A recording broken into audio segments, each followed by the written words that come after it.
Hello, my name is Rachel Adams, and this is the Serene Support Home Birth Podcast. I am a yoga instructor, a doula, and a real estate agent. And today I am talking with Melissa. I'm going to let her introduce herself. Hello, I am Melissa, and I work now with essential oils, and in the past I've done all kinds of things so I can stay with my kids. Before that, I was in the Navy, and that didn't let me stay with my kids. So here I am now, and I have 8 children. I guess that's where we start. Yes, that sounds great. Let's start with number 1. How was that experience for you? With number 1, our very first, he is 22 now. So this was a long time back, it feels like.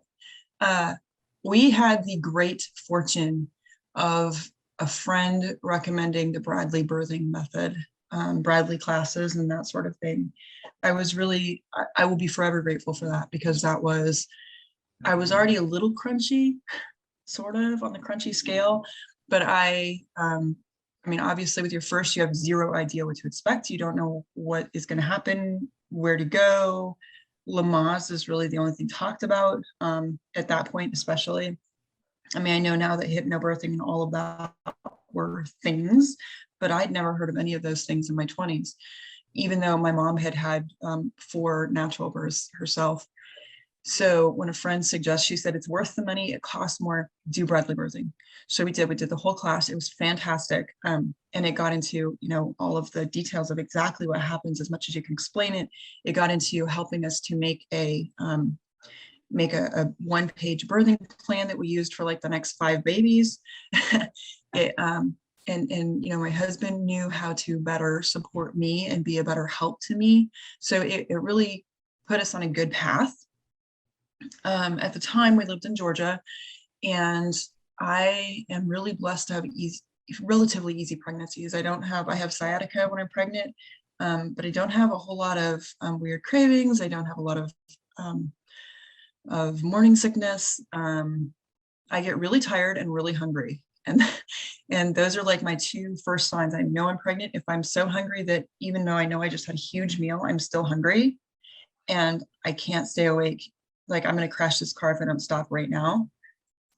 I don't know, like not insomnia, what is it, narcolepsy or whatever, where you fall asleep like immediately. That's what happens with me. But we lived right on the state line for Georgia and South Carolina, and we were both active duty military at the time. And we found a midwife. I knew I wanted to have a midwife, and so we found a midwife, but they were across the state line in South Carolina. So we had to drive like 2 hours away to get to the birthing center. Well, it wasn't even a birthing, it was midwives. They had this little tiny hospital in Bamberg, South Carolina. And this town is so small that the hospital has like a couple of birthing rooms, like labor and delivery. There's no nursery, and the hospital's attached to the old folks home. So they can just take them straight from there next door, like into another section. And so with that birth, it was, like I said, a fairly easy pregnancy. I really kind of walked away from the military medical system for that birth, and we paid out of pocket for the whole thing. And when I was in labor, you don't know what to expect. You have like zero clue. So my mom flew out, my mother-in-law flew out, they're waiting. And because I was like, okay, I think, we have regular contractions, whatever. And so they all fly out because they're going to be there for the birth. And then we waited for like a week. And they're like, maybe we should go get checked. So we went all the way out there. We got a ticket on the way, get checked, come back. Because they were like, you are like at like 3 centimeters or something stupid low. And I was like, all right, fine. So we go back. And then a few days after that, and we tried everything. I drank so much raspberry tea. It was not even funny. I think I was peeing like every 13 seconds. And we tried. At what point in your pregnancy were you? Like what week? 42, like 41 or 42. Okay. All of mine went at least full term. Great to except know. my second one. So, well, my second one, I'll tell you in a minute. And I'm actually starting with the first one because there is a progression. Like the middle 3 or 4 are kind of the same. So, but there is a definite movement between my first to my home births and why I got there, where I did. And with my first, like I said, I was already a little crunchy. I was vegetarian from age 13 in a house full of meat eaters. And I was learning that, about all the things in the world that maybe were not so healthy for us. So, I was still in baby steps on that, but I'm kind of a crazy person now, maybe. I am now what I thought in my 20s. Like my roommate was what I am now, and I thought she was insane. So, like I don't use the different shampoos and some of those things, but that's a different story. So know better, do better. That's what I say. Exactly. So with my first pregnancy though, they had told us and this is just a funny part of the story, to be honest, but they had told us, first of all, your first one, you're probably gonna have a long time to wait and whatever. And they were so right. You didn't know what to expect. Fine. So they did say, your labor is probably going to be really long. Like active labor is probably going to be pretty long. And I was like, all right, fine. So, and my mom's there, my mother-in-law, but they did say, eat before you go to the hospital. Because once you get to the hospital, they probably won't let you eat. And you need that protein. And I was like, all right, great. So on the way to this, 2-hour drive, and at this point, I know I was in active labor, hard contractions where I was like stopping in my tracks from movement, that sort of thing. And not transition, but I was in active labor. But on the way, I was like, okay, wait, I got to have something to eat. So we got to stop and get an egg sandwich from Dunkin' Donuts. So we get to Dunkin' Donuts, we stop at this Dunkin' Donuts on the way, and there's like a line. For some reason, there's like a line out the door at this Dunkin' Donuts. And I was like, you guys go in, get me an egg sandwich, get whatever for you. I'm gonna wait in the car because I can't stand that long, right? Because it was just the contractions were hard enough. And my mother thought I was insane. Even with her own labors and deliveries and everything. But I had made sure too with the midwives ahead of time that, they didn't have a problem with me eating, that they were okay with the way that I was looking to do this. And so I ate my egg sandwich and we went on our way, and we got to the hospital and he was born like 2 hours later. So 4 hours, I guess, for my whole my first ever like active labor was less than 5 hours long. It was like 4 to 5 hours. But you had a week of predominant labor early Yes. labor where your body was revving up. So oh yeah, and that's, for me, that is a really big blessing. I have a long early lead in, lots of like, for like 2 or 3 weeks, I'll have like the Braxton Hicks and the build up contractions that kind of get you ready. And then my labor is short comparatively, right? But I do it, like I said, I do a lot of natural things to get us there, right? So that was my first labor. My second baby, he is 20 now, so it was like 2 years difference. At that point, I had gotten out of the Navy and we were down to one income from the two. So paying out of pocket again it felt insurmountable. So I went to the Navy OB offices, the OBGYNs there, labor, like the midwives and the nurses and whatever, and the doctors. And I was like, I talked to the head OBGYN at the Navy hospital, or at the Army hospital we were at in Fort Gordon, Georgia. And I told him, I said, we had a midwife for our first child. I would like to have a midwife again because my labors are really short. Comparatively for a young person with few children, my labors are not long. And so I really don't want to play with, the military medical system and all of this. And I would like to have a midwife. And he said, no, it's going to be okay. He said, because I didn't feel like the hospital would listen to me if I walked in the door and said, I need a doctor now, whatever. I didn't feel like they were going to listen. Even at that age, I knew better. Or felt like I did. And he said, no. He said, I'm gonna give you my phone number. He said, I'm the head, obstetrician here. I'm gonna give you my phone number. And as soon as you get to, and this was early in my pregnancy, I did all, I didn't do all the tests, like the amniotic fluid test and all, like the amniocentesis and all that. I didn't do those, but I did do like the diabetes test, the gestational diabetes, and I did all of those tests and checked the boxes and whatever. And he said, I'm gonna give you my number, and as soon as you get to the hospital when you're in labor, have them call me. I'll come right in. It's all gonna be fine. That's like, and they denied us coverage essentially for a midwife. So I didn't feel like I had an option. And to be honest, at that age, I wasn't strong enough in myself to explore other options. Because, learn better, do better. So I did. I followed all their directions just about. I checked all the boxes. We had the ultrasounds and all of the different, blood draws and, anything that wasn't invasive to the baby, to include, vaginal checks and whatever.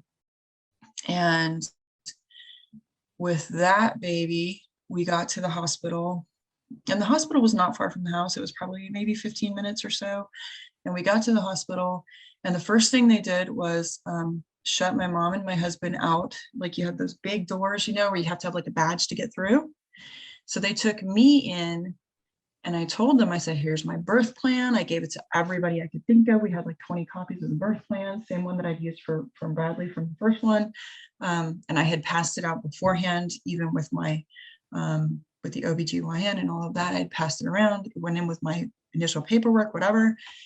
And the first thing they did was they shut me out. They shut my husband and my mom out and brought me into the room. And I told them, I was like, my labors are really fast. And so I need them in here because they are an integral part of me being comfortable to do this.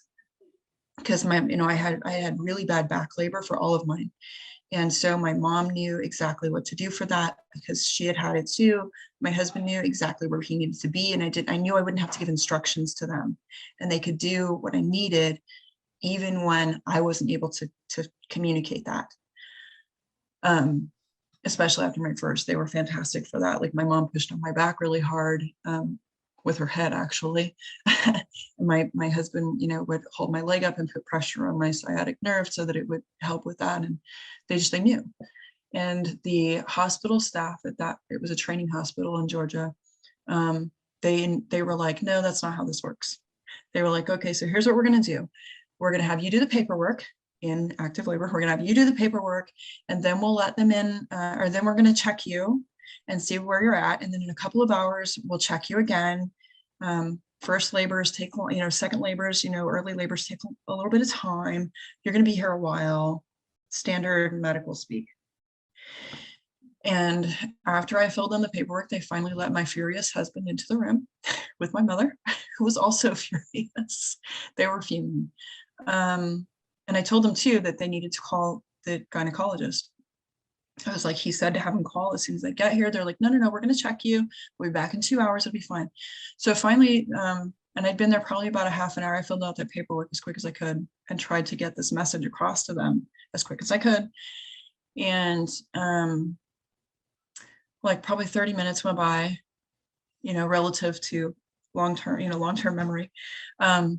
And they finally let my husband, my mom in, and then they checked me and they were like, oh, you're at 8 centimeters. We'll call your doctor now.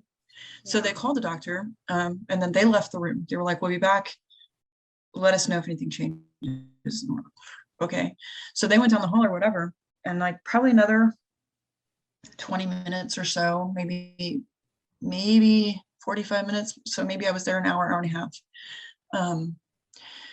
I told my mom that I was going to push this baby out. She put her head out of the hallway and she said she's going to push. And you get kind of a tunnel vision when you're in transition and active labor where you focus on like one thing.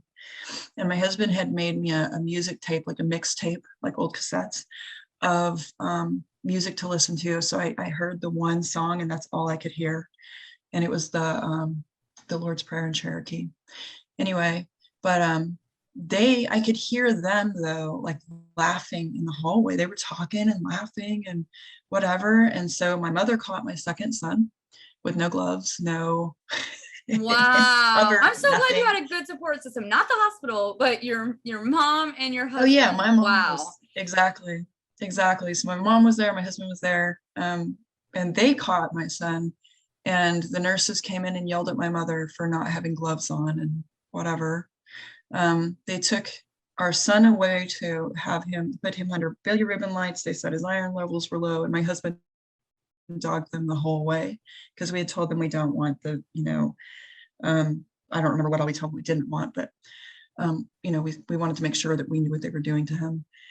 They said they needed to do a blood draw, but then they couldn't find the right size needle for him. So they used, and that guy was truly apologetic. It was like, I'm sorry, I don't have the little infant needles. All I have is this butterfly. So that 20-year-old actually to this day has a mark on his heel where they took the blood from with this needle it looks like a permanent bruise is right there. It's kind of weird. Wow. It's an interesting And note for on his what? foot now. Like, that's so crazy. Yeah, exactly. It was bizarre. So that was my first hospital. Like the first birth experience was a hospital officially, but not really a hospital, right? Because it was just so small And I know that if he laws are had any, different in Georgia, at least now, like yeah, current times, like midwives don't have a oh lot yeah, of say in Georgia. Certain they laws are didn't then different. either. Yeah. In fact, they have more say now in Georgia than they did then. Wow. They did not have. They were almost illegal when we had our first son, which is why we went across state lines. So yeah, so it was. So that was my second, and my third was he was a hospital in Baltimore, Maryland, and that one I went in too early. Don't ask me why. I should have just checked. I even say today, like I should have just checked myself out and gone home. But the midwife was like, no, we're staying. And she broke my water with like one of those little hooks. Because I told her, I said, I'm not doing Pitocin. I don't care. Because she was exhausted. She should have sent me home. She had already Yeah. helped with another labor. That was long story short. I was in the hospital with him in early labor for like 2 days. And she should have sent me home. As soon as she broke my water, he was born like 30 minutes later. He nursed for like 45 minutes and then slept for 8 hours, where they kept trying to wake him up to do testing, or they tried to wake him up to take pictures. I mean, I was like, the kid's sleeping, leave him alone. Are you out of your mind? But so that was my second hospital experience. Still in Georgia? That one was in Maryland, in Oh, Baltimore. okay. Yeah. My fourth was born in a midwife birthing center, and it was amazing. They listened to everything I wanted. They were very hands-off. They were very accommodating. And it was as close to being at home as you could be. And she was born, again, probably from the time we left our house to drop off our other children at a friend's house. And my husband cut what would normally be a 40-minute drive to like, I think 25 minutes. Because by that point we'd had 4 kids, or we had 3 before. So we had some experience with how long this was going to take. And he was like, we are going to be on the road. And we nearly were. I got in there. We called him ahead of time. We're like, we are on the way. And she said, we will empty a room for you. And he was born like 15. She was born, our first daughter was born like 15 minutes after I got to the hospital, to the birthing center. Our 5th child was with those same midwives, and I was going to use the birthing center. And at 41 weeks, we went and they said, as long as everything looks good on an ultrasound, we can keep going. We'll just wait until he comes naturally. And I was like, that's great. So 41 weeks, we went in for an ultrasound, and she did too. And she's like, there's almost no fluid, like amniotic fluid. So we need to get you, we need to get the baby born. And I was like, okay, we're going to go have something to eat first, because I'm not doing this without eating. And they said, well, you have time for that. And I was like, all right, fine. And I'll give a hindsight lesson here in a minute. But so we went and had something to eat, walked around for a minute, went back to the hospital. They did the little crochet hook thing or whatever they do. I forget exactly how we induced him, but it wasn't Pitocin. It was something, or I think, no, she stripped my membranes. That's what it was. So, and then he was born fairly shortly after. And for the first for him, the first probably 7 or 8 hours, he wouldn't eat anything, wouldn't nurse at all, because his baby belly was full of amniotic fluid. He peed for the first like 4 or 5 hours, amniotic fluid. So what I knew after that birth, my lesson from that was, if you do the ultrasound and there's no amniotic fluid, ask if you can do another ultrasound like 45 minutes or an hour later and see how it looks then. Because what I didn't know at that age was that they drink the amniotic fluid and pee it out regularly. Like I don't understand why the midwives didn't think of that, or maybe they panicked, but I don't know. I don't know where they were at and they're thinking of that, but that didn't come to them at all. So I think if we had done a second, been an excuse, because 41 weeks people start to worry. So maybe that was just something that they said, sadly, to get you to, move things along. It could be. I mean, they were really good midwives, and I would still refer people to them even now, because they're still around. Their center's still up there in Indianapolis. But I like I said, for me, that was the lesson. Have them check again, because babies pee out their, they drink it and pee it, and that's how they get their system ready for birth, right? So he actually would not drink for the first. Also, amniotic fluid, just as another side note, is a really, really good way to get meconium out, because he was done with his meconium within 24 hours. As far as like pooping goes. So you get that, like the sticky green, gross diapers in the beginning. He was done in less than 24 hours because it was all amniotic fluid. So woohoo. Yeah. So that was our 5th. And then our 6th baby, we moved to where we're at now in Virginia. And that baby was the point where I walked away. We were with Langley Hospital in Yorktown, Virginia, and with the military medical group down there, they had midwives. So I figured maybe it would be okay. But I had enough experience by that point. I didn't even go in to get looked at and to get tested until I was like 20 something weeks, probably like 24 weeks, I think, or so, 25 weeks. Then I went in and they were like, well, you need a pregnancy test. And I was like, you can see I'm pregnant. I mean, it was, our stomach was out there. That's when like they had the anatomy scan. So like, just give me an ultrasound and you'll see. Yeah, but I needed a positive pregnancy test, because military medical, you have to check all the boxes. Okay. So I had to do a pee test to show them that I was pregnant and not just oddly fat with a hard stomach. But whatever. So they did that, and then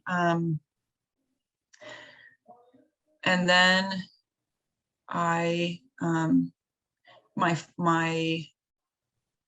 my then 2.5-year-old, partway through the pregnancy, like a few weeks later, and I skipped like all the tests for this one. I didn't do that. I wasn't doing the diabetes test by that point. I wasn't doing the blood draws at that point. Like, I had walked away from all of that. I was going to do it my way, and just, I'm here because I need your expertise to be comfortable at delivery, essentially. And so my 3-year-old, though, my 5th child, decided one day he started at the end of the hallway and took a direct run at me. And I have no idea what he was thinking. It's just a 3-year-old weird boy thing. But long story short, he did a complete headbutt of my pelvic bone with his forehead, and just completely like smashed into me. And so, and I have a really high pain tolerance. All of my children were born without any kind of painkiller. So the fact that I couldn't walk without discomfort, without pain, not even just discomfort, pain, like 2 days later, I was like, I need to go make sure and at least just check and see that my pelvis is not like cracked or something before this baby comes out. Because at this point I was at probably 32 weeks or 33 weeks, somewhere in there. Well, like beyond 30 weeks. So I went to Langley Hospital and I said, here's what happened. And I would like to just make sure that everything is okay for me to naturally birth this baby, or am I going to have to, what do I need to know about so that I can make adjustments? And they spent the first hour rechecking my story to make sure that my husband hadn't done it to me.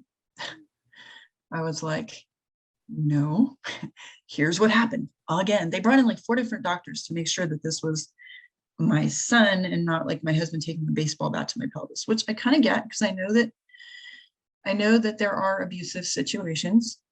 I get it. But there's nobody else in the room. I have had ample opportunity to ask you for help if that is the situation. I'm telling you the situation. I'm telling you exactly what I need to know.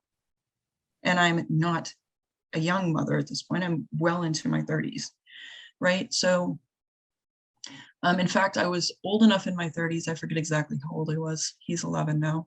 So I was 34. I was old enough that they considered me advanced maternal age. Mm. And so, such a fun expression. Yeah. And so finally they said, okay, we're going to send you to get an ultrasound and check on the baby. And it's like, okay, that's great. And so they sent me down and I watched person after person. And I told my husband, I was like, I'll be gone for like an hour and a half, stay home from work for that hour and a half, and then you can go in for work. And he's active duty. So, and he's like, I have to go to work. And I was like, I get it. I know, but I should really check on this. So he's at home with the kids. And I went down for this ultrasound in another area. And they had me sit there for like 2 hours waiting for an ultrasound while person after person after person went in, got theirs done, came out over and over again. And I'm still sitting there and I'm like, why am I still here? And well, we got to check on, we're just waiting. We got to get you in. We got to fit you in, whatever their little excuse was. So we get in there finally, and everything, all the baby vital signs are fine. Like the heartbeat's good, blood flow's good, like everything's fine. Great. Now what? I just need to know that my pelvic bone is not cracked some way. So they said, well, we need to put you on a fetal monitor. I'm like, why do I need to be on a fetal monitor when we just checked to make sure everything's fine? And I've been sitting here for 2.5, 3 hours at this point. Well, that's what we need to do. Fine. So they sent me up to labor and delivery where the midwife on call is. And I was like, oh, this is cool. Then I can actually meet one of the midwives and see how Langley is going to operate here. So they put me in this room, get me on the fetal monitor, and the midwife on call comes in, and she is obviously somebody who knows she's in charge, likes to be in charge, and doesn't want to work with you. She wants you to take orders. And by that point, I'd been out of the military for enough time that I'm no longer taking orders. We're not playing that game. Yeah, this is your 6th baby now. Like, yeah, They exactly. should trust you. Yeah. I don't take orders anymore. I know so much more at this point. But she gave me a 40-minute lecture while I was on the the fetal monitor. She gave me 40, and at this point I had nothing to eat. They would not give me anything to eat or drink because I might need emergency surgery. And so if I need to go into emergency surgery, I shouldn't have anything in my stomach or whatever. So I have not eaten in like the 4 hours or so that I'm there. And I don't go without eating because my blood sugar drops and I get sick. So I don't go without eating. But they would not let me have food or drink at all of any kind. So I got a 40-minute lecture about why I hadn't come in until I was more than 20 weeks to get started with the with the women's whatever group in the hospital, why I hadn't taken any of the tests, I hadn't done any of the blood draws, why I didn't do that. She said, and I assume you're not going to do the diabetes test. And I said, no, I'm really not. And actually at that point, I was still trying to just get out of there. And I was like, I haven't. And she said, you haven't done that yet. And I said, no, I haven't. And she said, well, we need you to stay on the fetal monitor for X amount of time. And I think it was like 2 hours or something, 2 or 3 hours. So I'm sitting there and I'm like texting my husband. I'm like, I'm sorry, I'm still sitting here. And now they have me on this fetal monitor and whatever. And he's like, all right, I'll just let him know I'm not coming in today. I said, that's great. And then my phone started to die. So I'm like, now you're really not going to be able to contact me to know if something's going on, which wasn't their fault. It was just that it was what it was. But after like 2.5 hours on the fetal monitors, the midwife comes back in. She's like, we don't see anything wrong. And I've been watching the fetal monitor the whole time. I know what I'm looking at this point. There's nothing going on. It's, regular baby stuff. And she came in, she gave me another like 20-minute lecture. And she says, I'm I'm going to release you to go home, but I want you, before you go, to set up a appointment with the pharmacy to do your, or with the labs office, with the labs, to do your gestational diabetes labs, because you're advanced maternal age and so on and so forth. And I was like, fine, whatever, to get you out of here. So then she sends a guy in to sit with me until I called from that room to make the appointment with the lab draw office. And he's sitting there. This guy's in his 20s and I'm in my 30s. And I'm like, they sent you here to babysit me until I make this appointment, right? And he's like, yeah, pretty much. And I was like, you probably have other things to do. And he's like, yes, ma'am, I kind of do. I was like, all right. I was like, all right, fine. So I called down there and nobody answered. I even called a second time and nobody answered. Like I waited like 5-10 minutes, nobody answered. And to me, that's God's blessing and God's nudge that I'm supposed to be doing something else. And I said, you saw me call, right? And he says, yes, ma'am, I did. I said, okay, great. I said, so go let her know that I called and we can both get out of here. And he's like, that sounds good to me. And he got up and we got the midwife and she came in and let me go. And I went home and I had talked to a midwife online a couple times who does home birth midwives. Her name's Jenny Rector. And I had talked to her a couple times, but I knew I couldn't afford her. And I was going to still try to work with the Langley military system. Because at this point we had, 5 kids and I had one income and I was like, and whatever I earned from home doing different things.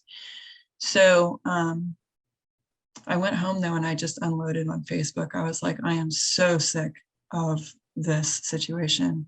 And I am so frustrated with what happened at Langley today. I didn't go into a lot of detail. I was just like, I'm so frustrated with Langley. And she posted on my, she commented on that post. She's like, I'm here if you need me.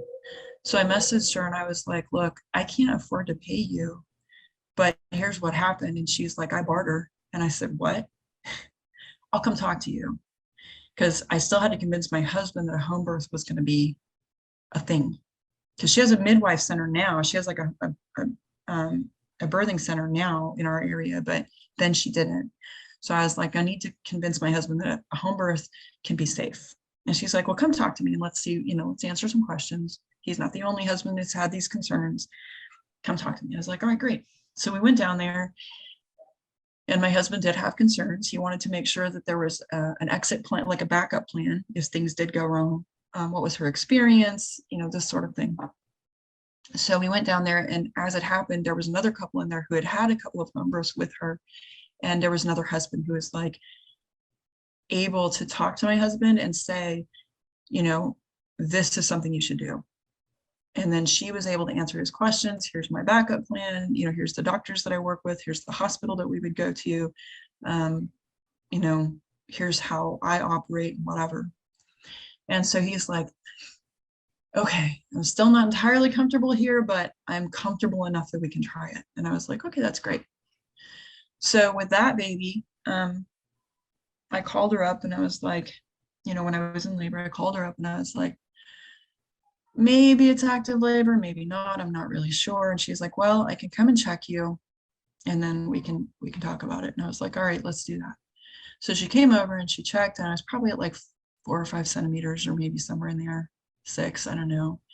And she's like, I'm praying about it. And I feel like maybe you should go in and get looked at, get an ultrasound at the hospital, whatever. And I was like, She's like, we can wait if you want and see. She said, I don't see any distress. So this is just, a feeling. And I was like, all right, well, let's wait a little while and see. She's like, okay.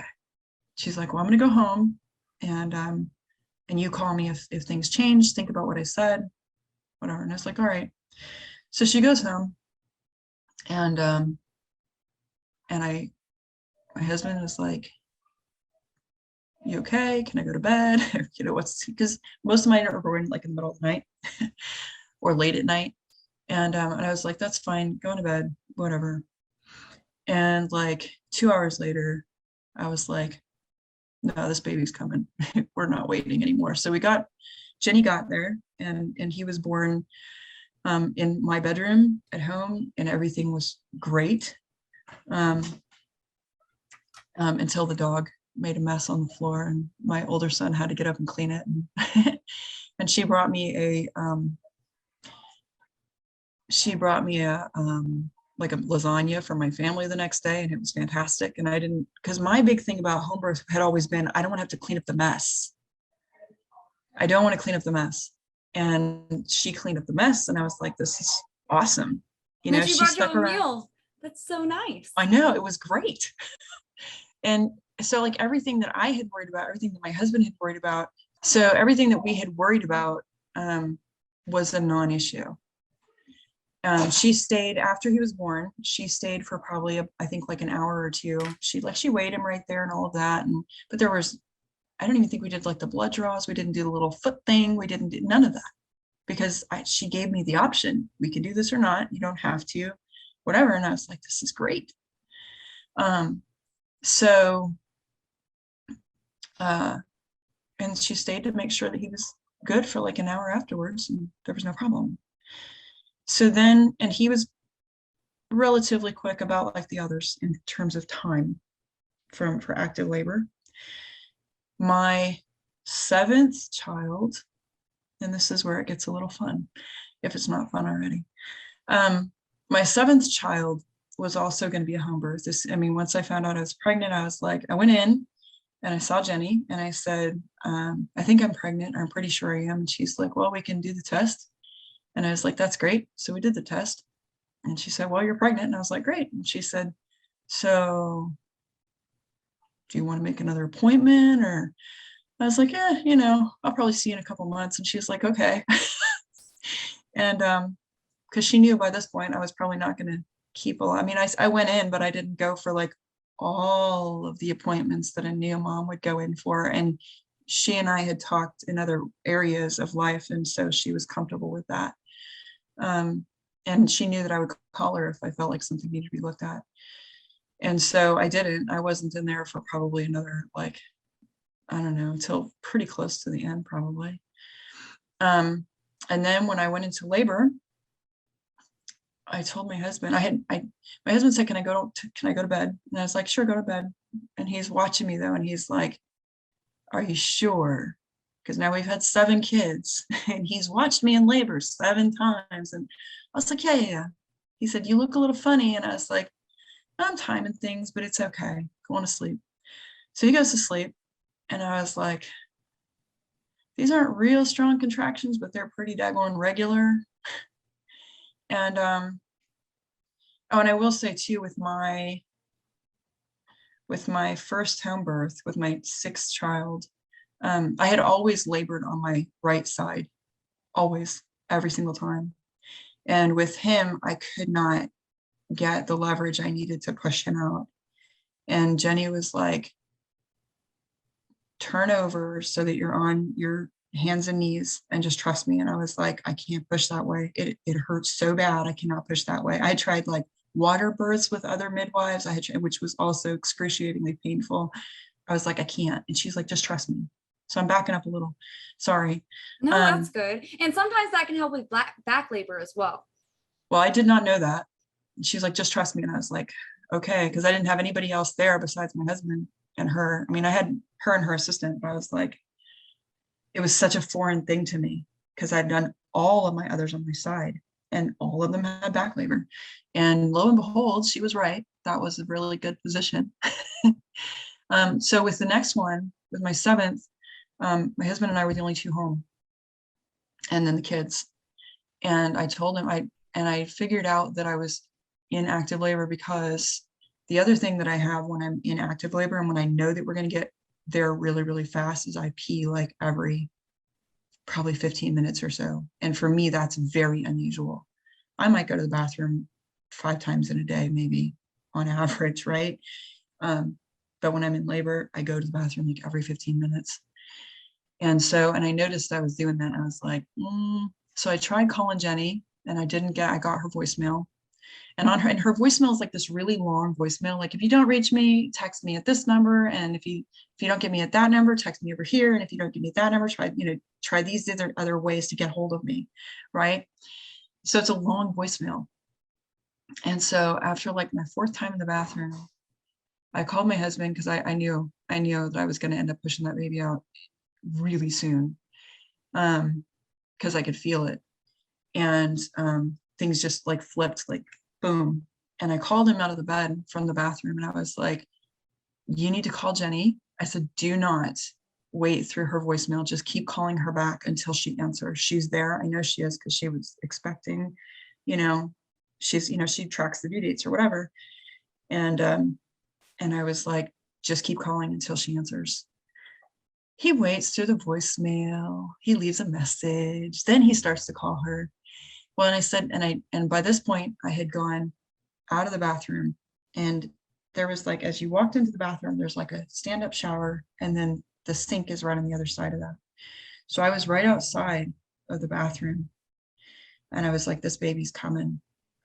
He got Jenny on the phone, and I was like, I need a hot wash rag for my back. So he went into the bathroom, like 10 feet from me max. I think it was like actually only like 8. It wasn't even that, it's not that far. It's not a hallway. It's like 4 or 5 steps. He turned the water on. And by the time he got the water on, before it was even hot, I was like, he said he heard me moan, and he had Jenny on the phone, and Jenny's like, don't let her go to the bathroom. And he's like, too late. And she's like, I'll be there after the baby comes. And she got there like 15 minutes after the baby came. And meanwhile, he is like, this can't be happening. He's like, no, you have to, he told me later in his head, he's like, you got to stop. This can't happen right now. The midwife's not here. You can't happen right now. He said, no. And then he's so like, did you end up catching baby? Did he end up catching baby? No, he caught her. He caught her, and she was still partially in the call. So she still had her face covered. Wow, that's so neat. Yeah, we had 2 with true knots. We had, and then she was in the call, and there was something else. One of the others we had 2 that had the cord wrapped around them. So we had some interesting, none of them had any problems with it, but. Great. So, yeah, so she was still in the call partly. And so he pulled that off of her, and I was like, turn her over, massage her back, get her breathing. And so he did all of that, and got her, in good shape. And then Jenny arrived after. She was like, oh, you did a great job. And he's like, I'm so glad you're here. So, but that was like, I guess almost our first like unofficially unassisted home birth. So that was our 7th, and our 8th was similar, where it was like, he called her up, and she's like, don't let her go to the bathroom. And he's like, no, it's too late. And she's like, and so, yeah, so our 8th child, he's 3 now. They just got easier and easier, but they got quicker and quicker. So my last 2 were born in less than, like, hard labor was less than, active labor was less than 20 minutes. Wow, that's intense. So it was just like, and by this point, with both of the last 2, I'm a 1-push person, man. I'm like, you go 1 shot because I'm not playing this game. And then I sit there and I pray my way through it, because I'm like, all right, Lord, we need this to happen. So maybe 2 pushes, but, and my mom was there for our 8th. She was there at the house, and we had a friend that happened to also be there, who took care of the other kids for me and downstairs, and because he was during the day, and she made sure they had food to eat and were distracted with a TV show or something. And so we had, by God's miracle, we had lots of people there that happened to be ready and willing to help. But yeah, so that was kind of my progression from, sort of a hospital, actively a hospital, like 2 hospitals, with a midwife and without a midwife. And at this point, if I were to have another one, I think by this point we're pretty much done. But if I were to have another one, I don't think I'd ever go back from home birthing, because no one bothers you. They listen to what your opinions and thoughts are and what you would like to see happen. I knew that if I needed to go in, if there was an emergency, Jenny would get me. We had a backup plan, but I don't want to go for all the tests. I don't want to go for all of the invasive stuff. I don't want to be checked every 5 minutes. My last two, I didn't get even an ultrasound. I don't think with those two. I might have with my seventh. I know I didn't with my eighth. Just the more that I learned, the less invasive I wanted to be, and the more I just wanted to let everything progress the way that I know my body's supposed to work. And I watched my diet, and, you know, I probably drink too much coffee still. But so I don't know if that's helpful, but that's pretty much my progression and where I'm at now. I love that. And I love your journey. Well, I don't love it because it wasn't that comfortable, like your journey to home birth. Like you got hurt, you thought that the doctors would help you, would give you answers, but you only got a lecture and pressuring, and they just wanted to test basically to scare you. And then you decided, okay, it's time to have a home birth now. And then you had for your last three, that's what you did. And that's such a great story for other women to hear. So thank you so much for sharing. That was wonderful. I'm glad. I hope that somewhere in there, there's some, little tidbits that people are able to use, and that it gives the confidence to give it a go, because it really is, there's no harsh lights. It's a better, you're in your own place. And, again, my issue was that I didn't want to clean up the mess when I was, right after I had a baby, and they cleaned up the mess for you. It was great. I mean, my last one, I think for the first week, even with the kids at home, I sat in my bed with that baby and did not move. I didn't have to move. I didn't have to go anywhere. I didn't have to do any of the tests. It was, if you haven't tried it, this is definitely something to at least explore. That's great. And another note, that not all midwives are created equal. I know it was International Midwives Day recently, so I'm so grateful for all the midwives, because I am a doula as well. So, but wow, some are midwives, as people say, they still, think medically.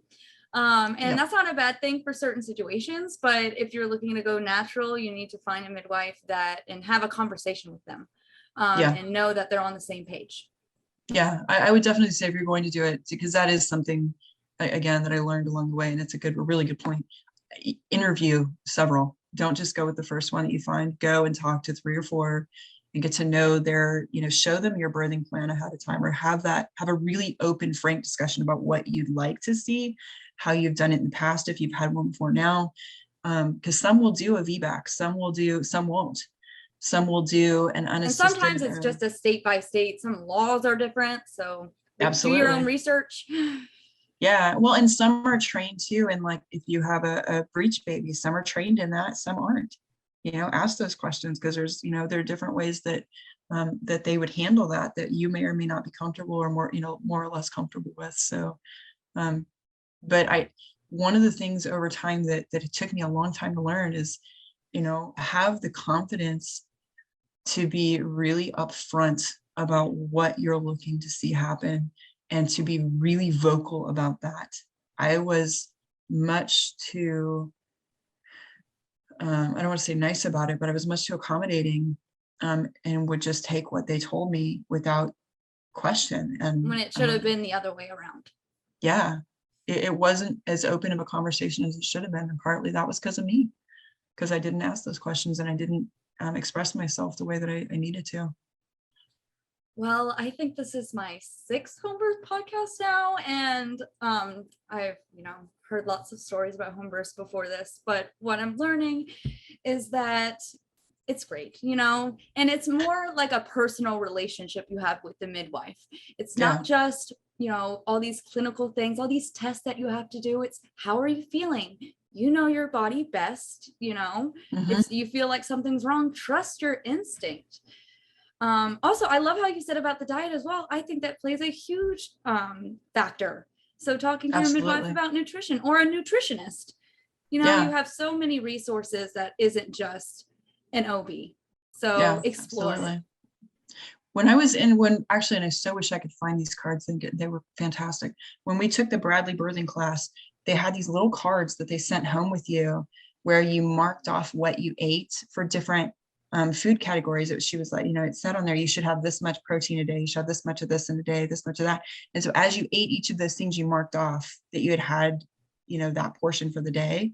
And it made it so nice to be able to track while you were, pregnant, what you were eating, and to really focus in and pay attention to that part of it. So that was a really eye-opening thing to help have healthier babies and healthier pregnancies.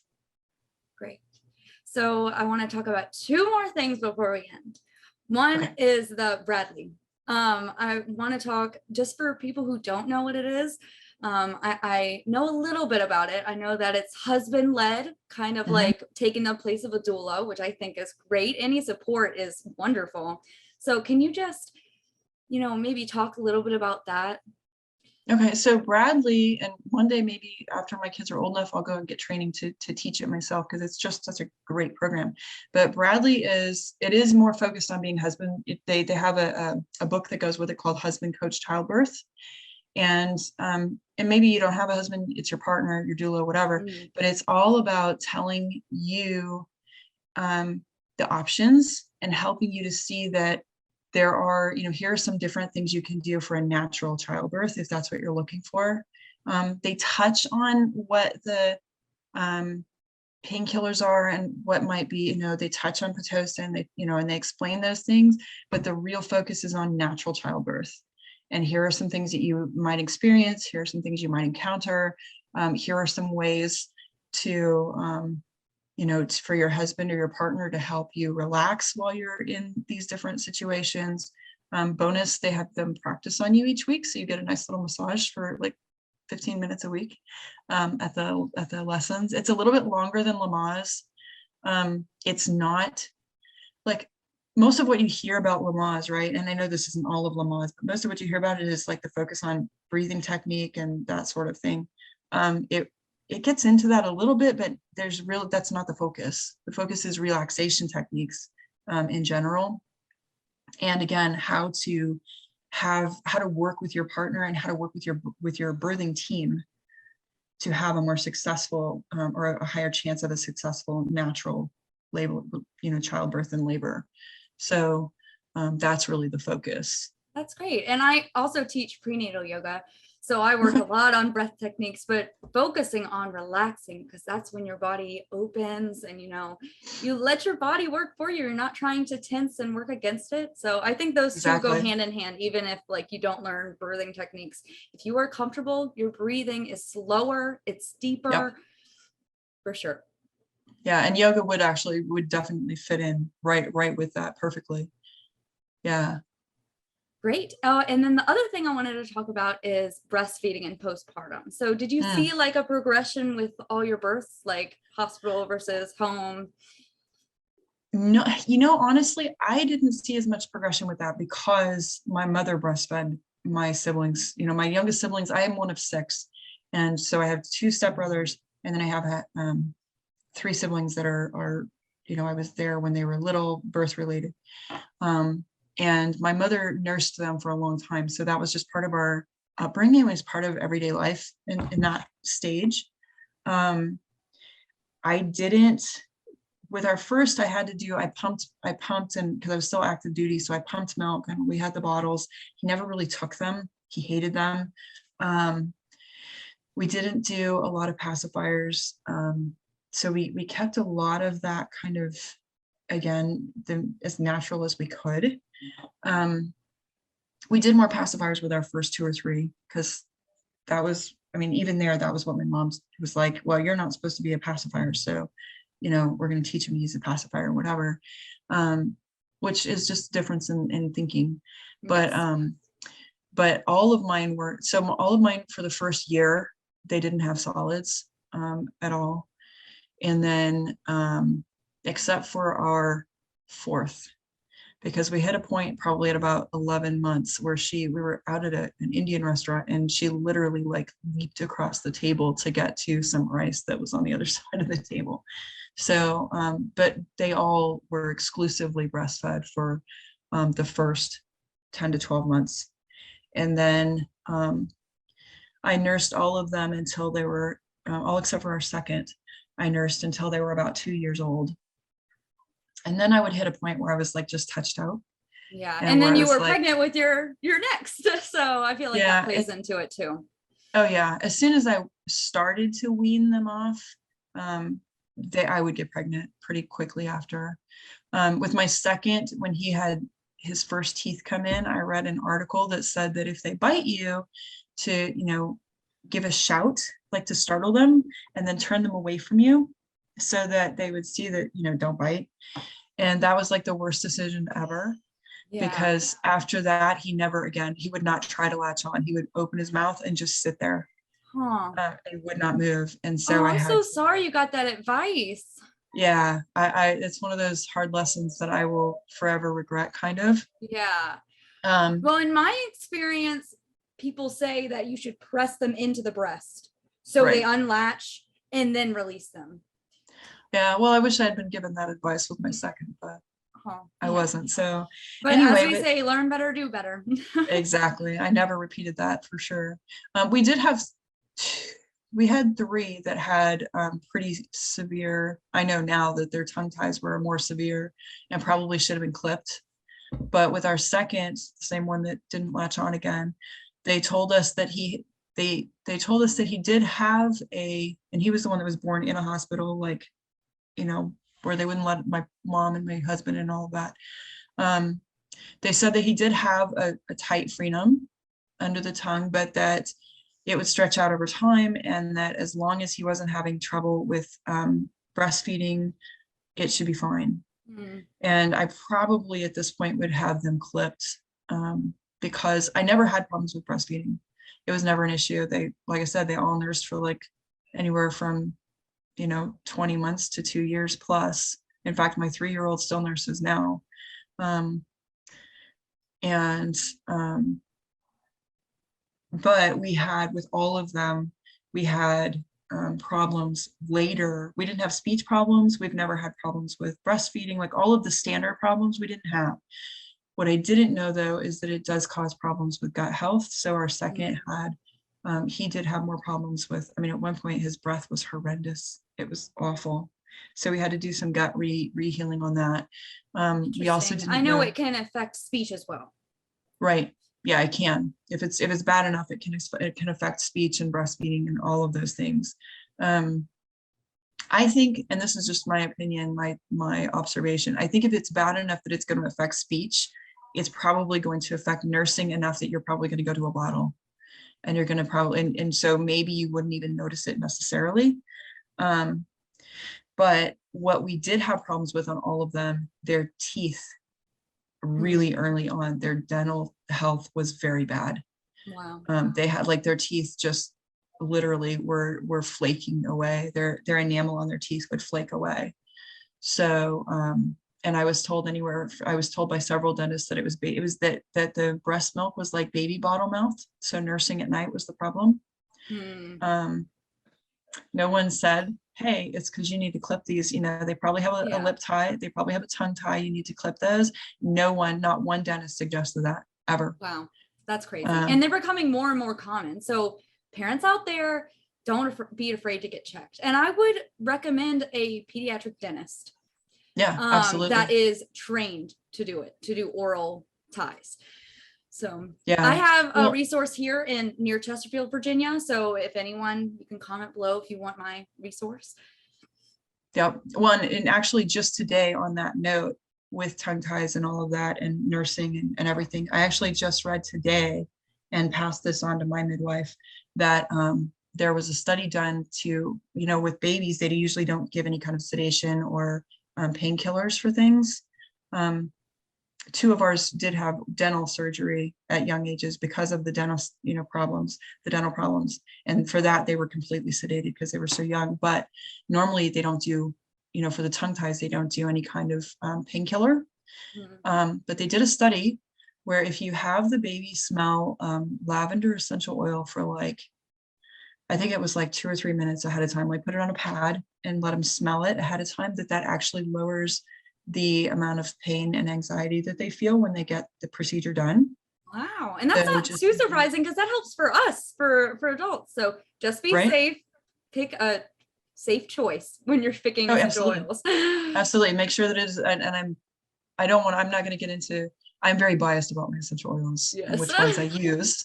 So, yeah, so I totally agree. Make sure you don't go to Walmart, please. Don't Yes. get your essential oils Don't from get it off Amazon. Amazon. No. Research your brand. Yeah. If your brand costs like $5, it's the wrong brand. Okay. Let's just go there. Yeah. If it's a cheap brand, then it's not what you're looking for. But also when teeth do start coming in, if you decide to go long-term nursing and you have teething discomfort, copaiba works really well. You just rub it on the outside of the gel and it's not a hot oil. Anyway, but for long-term breastfeeding, we have had a lot of success with that. And like I said, and I've gone longer and longer each time. So when we do bed sharing in the beginning years too. So until my husband finally starts to say that they're getting really too big and he's falling off the other side. And that helps with the nursing process too. I don't have to get up at night. I just kind of roll over, and I won't say that, people say, oh, I sleep right through it. No, you don't. You do wake up. And so I don't know that I've had a full night's sleep in a while, maybe like 20 years. I've been nursing. Well, I've been nursing her pregnant for 20 years, 23 years now. So that's definitely a thing. You're not going to sleep a lot, but it's easier to go back to sleep if they, are nursing right there. And you just, like I said, roll over. If you're a really heavy sleeper or you take medication at night that makes it so that you might not wake up, then get one of those little co-sleeper side things that like slides under your mattress so they can like lay on the side. But it's not, the risk factors there are not as high as what, and in my experience, and I researched all of these things, probably, I can't tell you how many hours. I don't have any kind of accreditations like you do as a doula and all of that. But it's, I feel like I'm too crunchy to help other mothers. Yes, I just always say like this, I think it's safe sevens, like 7 S's that you go by. I can link that down below if anyone's interested. It's just, I know sober's one for sure. You're making sure that none of the blankets are, over the baby, stuff like that, right. No swaddling, things like that you need to just be mindful of. But it can be safe. I agree. Yeah. So, and that's what's worked for us is, long-term bed sharing and nursing until I got touched out. I do have one friend that was a Leche League leader up in Baltimore, and she let her kids self-wean. And her kids were still going at like 5, 6, 7, somewhere in there. Obviously at that point, it's not all the time. It's like, hey, check in, bye. And I don't know that I'll go quite that long, but at this point, I'm like, I can tell our 3-year-old, okay, you have 5 minutes and then we're going to do something else. And most of the time, he kind of adheres to a countdown and is able to go to sleep. I use that with the toddlers I'm caring for, not for breastfeeding, but for other things. So like, sure. Okay, you got 5 more minutes to play, and like you just set that expectation there. So yeah, and they respond pretty well to that. So it has been a good journey, and I hope for my own kids that their journey is a little easier than mine. But I wouldn't. It's not what I expected when I first started having a family. It's not what I was looking for, because originally I wasn't going to have kids at all of my own. I was going to adopt kids, and I wouldn't, even with the missteps along the way, I wouldn't change what I have, because I have a really good life. I have really good kids. They're all from the long-term nursing and the focus on diet when they're young and all of that. They're very healthy. The dental health is that's the rocky part. Yeah. But for the most part, we haven't had a lot of problems at all. Great. And it's been a good journey. I wanted to touch a little bit just for new parents. They're always pressured to, start solids at 6 months. And I just want to say, up until a year, it's just for fun. It's for texture. It's for them being okay with food. And you don't have to do those purees or, make your own food. Like what you're eating, if you cut it correctly, it can be fine, So I just want to touch on that a little bit. No, that's actually a good thing. I had forgotten about that. When my oldest was about 4 months, the doctor, and I took him in for all the well baby checks, every single one of the well baby checks for that one. I don't do those anymore, but again, another story for another time. But with him, when he was about 4 months, the doctor told me that if I didn't start him on solids at 4 or 5 months, that he might reject solids later. And I He's not going to eat for the rest of his life. Right. So I did not listen to that advice because of my experience with my mother. And that young man is now 22 years old. He's 6'3" and like 200 pounds and very, very healthy and eats like a horse. So he will eat anything and everything just about. So don't listen to the hype. It's marketing. It is. I see Gerber commercials and it makes me like, oh, like you don't need that. There's so much sugar in the stuff that you find on the shelves. So much sugar. Yes. If you're eating healthy yourself, then you're good to give that to your child if you cut it up correctly. Yeah, exactly. So that's absolutely one of the best points you could make. So this is a really great podcast that you're doing. I'm glad you're doing it, and I really hope that people, are able to get some good information and some confidence from the experience of the people like me that you're interviewing. Well, thank you so much, and happy Mother's Day weekend. You are so strong, having 8 children all naturally. Wow. And all women are strong, no matter how you gave birth in the hospital. Yep, no matter how you got there. Yes, you guys are all wonderful and you make the world go round. Thank you so much. I appreciate it. Well, I hope you have a great weekend. Thank you so much for sharing with me. Any last words of wisdom for women that are thinking about having a home birth? Not that I haven't already said. If you want to talk, you feel free to shoot me a message. Great. I would love the midwife information that's from Virginia, your last 3, just so I can link them down below. Her name is Jenny Rector. It's Jeni, Jenny Rector.